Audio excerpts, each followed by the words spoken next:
Başka huvalın verdik bana versene. Teremde ya hayvatlar kabuğunun baktın yetse uğrayıp verdik bana versene. Dağların arkanı bağır peleni, ahırden olur fil peşedeni.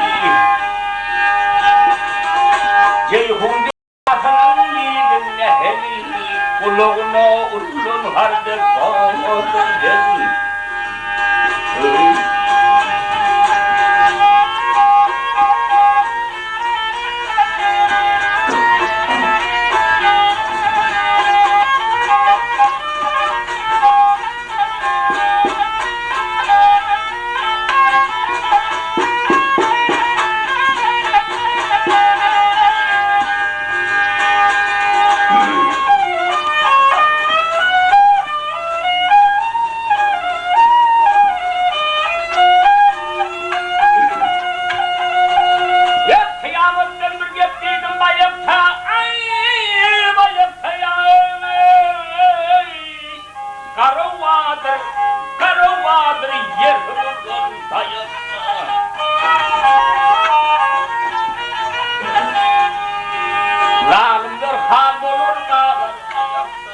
Garipten yıkılama şimdi bağırır ben.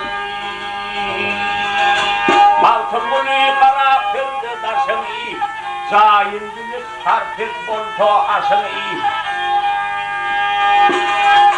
Kendi tapın koyuyorun başını, peridinle yürüsün hadi bağırır ben.